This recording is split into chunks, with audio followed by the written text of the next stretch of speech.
Hey mate, are you looking at a few ways that you can release the tightness in your hip flexors? Well, today I'm going to be showing you 3 different ways to do that. So hitting the hip flexors that are in your quad, in your hip, and even the one that goes in your stomach, which is your psoas. It is a cracker. Let's check it out.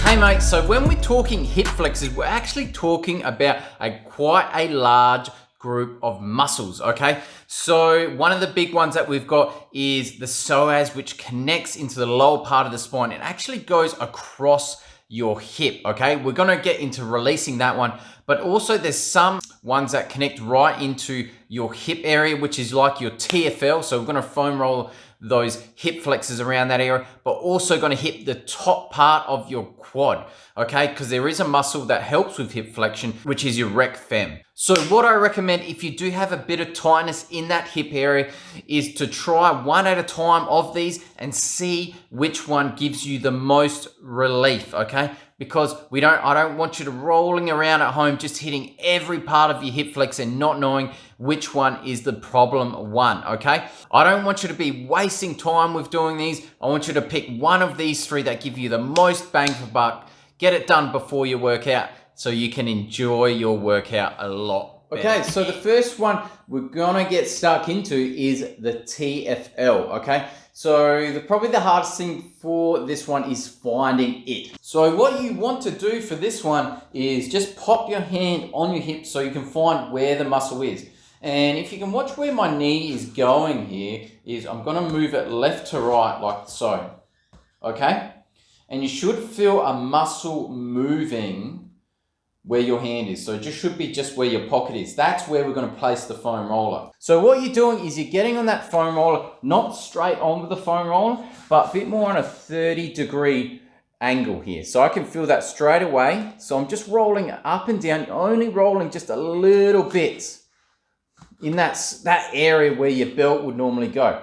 So what we're doing here is we're just finding a bit of a sore spot area. You can kind of change the angle where you're at, rolling up and down, and just see where you can find you've got a real good sore spot. So if I roll to this side, I feel quite sore here.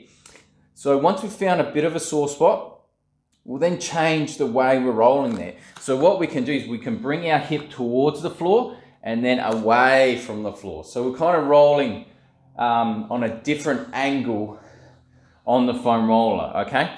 So this one you'll definitely feel a lot more than just rolling up and down. So I can really feel that. And what you can do here is when you get to a bit of an angle where, so if I go right up about here, I can feel that it's quite sore. What I recommend is just stopping on that and then doing a bit of a scrubbing action. So scrubbing action is like you're going against it, moving your body against the foam roller, causing a bit of friction on the muscle. So what we'll do there is, if you can just kind of see I'm going left to right in there, so I can go real deep into that muscle. This really works really well.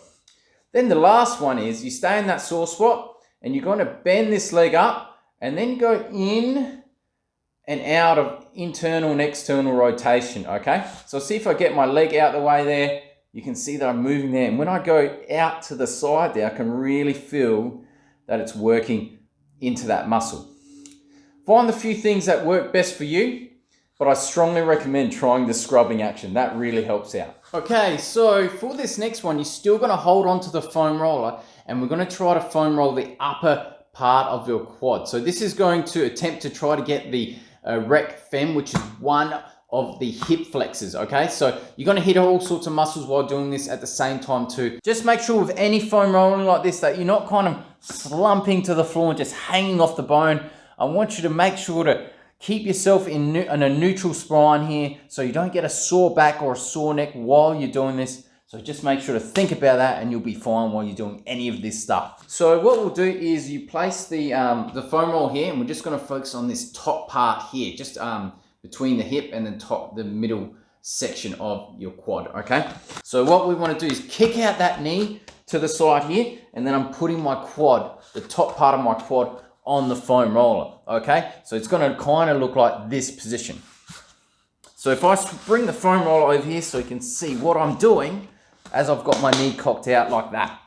So we're gonna start foam rolling, going forwards and backwards on that top part of the quad, that is, okay? What you can do here, when you're rolling up and down, you're just really scanning the area, seeing what's sore and what's not sore. We can even kind of angle it a bit, so I can feel a bit sore when I angle it there, or even angle towards my groin a bit more. To be honest, you're probably gonna get a lot more out of just angling on the outer of the thigh, okay? So just rolling up and down there, what I want you to do is just to find another sore spot, okay? So I found a bit of a sore spot right here, and we're gonna bend our knee here, okay? And what we're doing here is we're just gonna bring our leg to the left and to the right, like we did for the hip. So we go left to right, and we're rolling just in a different way on that muscle, okay? Hitting all different angles. Once we've done a few reps on there, we can straighten our leg like that and try a bit of a scrubbing action like we did on the hip. So what you're doing is creating that friction on the surface of the skin, okay? So what we'll do is I can move my leg left to right on here.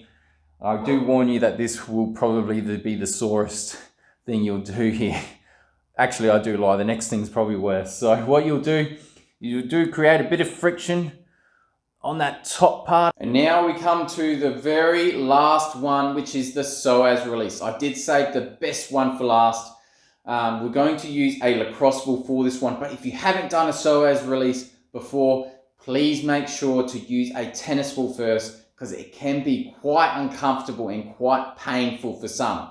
If you're getting pains or something of like over a 7 or 8 out of 10, I strongly recommend that you don't do this one.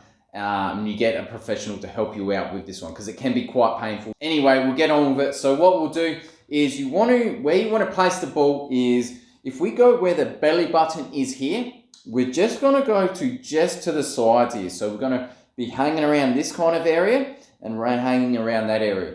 Quite often you'll see that some people, they'll have some sides that are a lot sorer than the other side. That's going to be awesome, because you can just focus on that side and it'll make all the difference. Anyway, I'll show you how to do this one. So you're going to lie down like so, put the ball where the belly button is and just go to the side here. Okay, so you're going to be extra careful on this one. So the first thing that we can do, I can already feel that it's a bit sore for me. What we can do is you're just going to roll left to right, okay? So I can feel like there's a spot there. You shouldn't be too hard to find that out.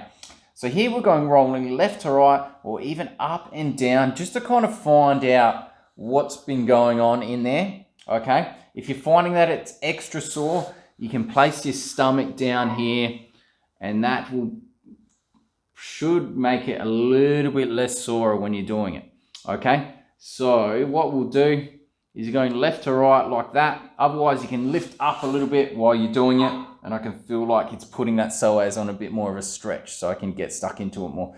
All right, so what we'll do is I've found a nice sore spot here, okay?